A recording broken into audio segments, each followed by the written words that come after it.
Not surprisingly, today's press conference will focus on Iraq's all-important elections, which will be held on October 10. The clock is ticking, with less than 5 weeks left until Iraq goes to the polls. As most of you know, I recently traveled to New York to brief the UN Security Council on the situation in Iraq, devoting nearly my entire statement to the UN Security Council on the elections. Now, one thing was very clear to me: the world is watching closely. Like the Iraqi people, nobody wishes to see a repetition of the events in 2018. In other words, the importance of credible Iraqi elections is widely recognized.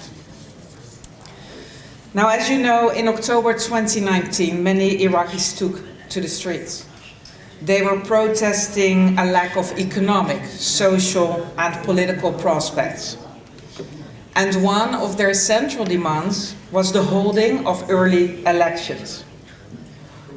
2 years later, that demand is being met. Elections will be held. And there is no denying it. These elections were hard-earned. As I said, in New York, the United Nations will, as ever, be a partner to Iraq and the Iraqi people.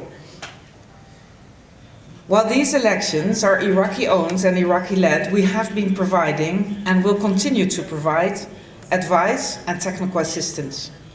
Our technical advisors are supporting IHEC in a range of areas, from ballot paper printing to advice on COVID-19, from recruitment and training of polling staff to security planning, from developing electoral regulations and procedures to strengthening processes and systems. The UN also assists IHEC in conducting simulation exercises. And I could go on and on. But to cut a long story short, the overall objective of UN efforts in support of the relevant Iraqi authorities, the overall objective of our efforts is the conduct of credible elections. Now, I often get asked whether the October elections will be different from the elections in 2018. And in response, I point to the facts, such as a new electoral system has been put in place. Voters will now vote for individuals, not just for political parties. Before, there were 18 constituencies, now there are 83.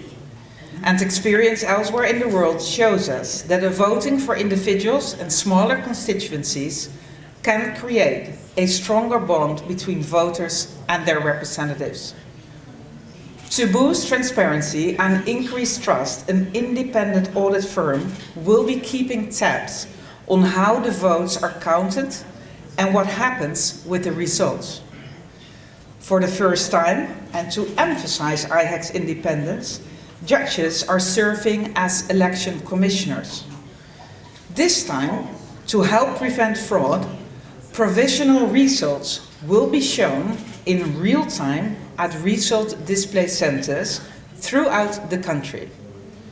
The UN is deploying a much bigger team to support the elections. In fact, this is one of the UN's largest electoral technical assistance projects worldwide, with 5 times as many UN personnel as in 2018. In addition to that, 130 additional international experts are in the process of being deployed to monitor in advance and on election day. They come with around 600 additional supporting staff. Meanwhile, new measures are in place to mitigate the misuse of electronic voter cards, or in other words, the non-biometric voter cards. For example, after voting, the cards will be confiscated and disabled for 72 hours.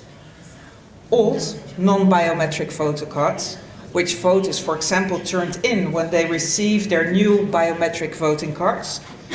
These old cards have been collected by IHEC and will be destroyed at any moment, most likely today or tomorrow. So, ladies and gentlemen, while I am reflecting on ongoing efforts and measures in place, I can confirm that the UN does believe that the October elections have the potential to be different from the elections in 2018.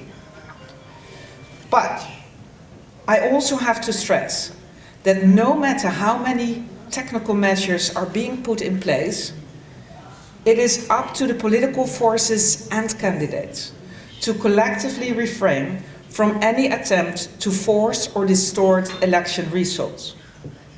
It is up to them to stop the buying of loyalties, voter suppression, and/or any other intentional illegal action. It is up to them to collectively lead by example. Now, what does that mean? It means that there is no place for any impropriety, and that includes pressuring individuals to vote for specific candidates. For instance, by threatening to withhold salaries and using official positions in an illegitimate manner. It also includes the buying and selling of votes, as well as, for instance, the intimidation of candidates and voters by threatening to release all kinds of information about them. This is all unacceptable.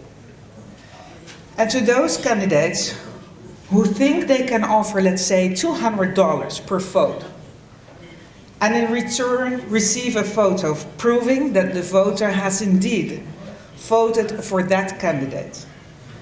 To those candidates, I would like to say, you are wasting your money. Mobile phones and cameras will this time not be allowed inside voting booths. Now, needless to say, any and all illegal actions threaten the credibility of the October elections. Hence, the United Nations support all efforts to prevent, report, and punish such actions. Now, let me repeat, as I said in New York, in the interest of Iraq's young democracy, it is crucial to deliver an electoral process that will be recognized as credible. Now, also key to establishing public trust is inclusivity. In that regard, we will continue to encourage the full and meaningful participation by women, both as candidates and voters. For example, we are working with civil society organizations to monitor and report political gender-based violence and hate speech against female candidates. We also provide small grants to local NGOs to undertake civic and voter education activities targeting female voters as a key demographic group. Other groups that need to be brought into the fold include youth, first-time voters, socially excluded and vulnerable groups, internally displaced persons and returnees, minorities, and persons with disabilities. Now, just an example how to make this happen. The United Nations recruited, for instance, a sign language interpreter to assist IHEC. And we also support IHEC on the production of graphics and videos aimed at women, persons with disabilities, and IDPs. And yes, I cannot overemphasize the important role of young people in the upcoming elections. With 60% of Iraq's population being 25 years old or younger, these elections offer a new generation of Iraqis the chance to make its voice heard. Now, through my discussions with Iraqis across the spectrum, I of course have heard the calls for a boycott of the elections. And the reasons for such calls vary, from disillusionment, mistrust, anger, and loss of hope, to being not ready and apparent political positioning. But as I emphasized before, while the feelings of disillusionment are very well understood, boycotting the elections will not solve anything. On the contrary, if you do not vote, you end up boosting those whose positions you may oppose.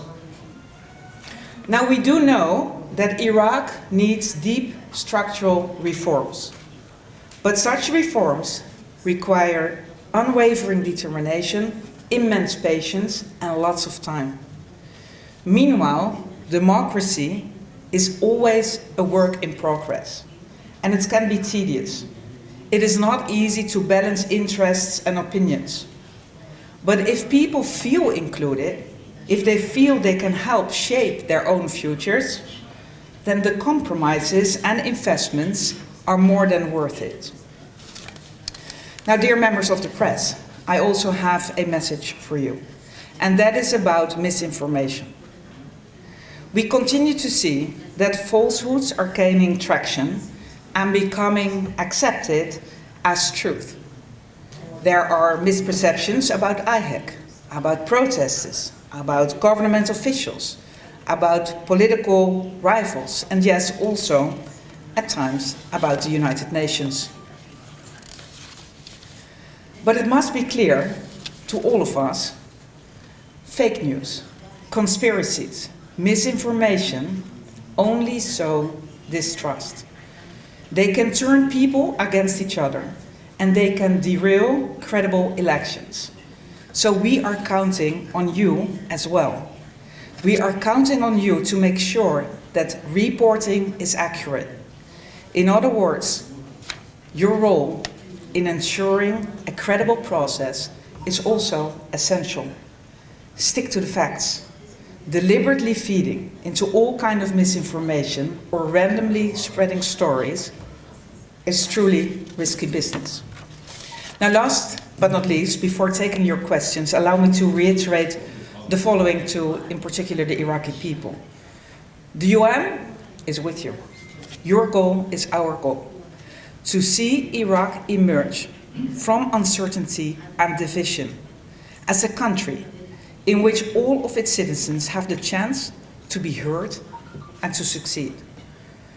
Now, the very first step on the very long road to achieving that is to cast your ballot.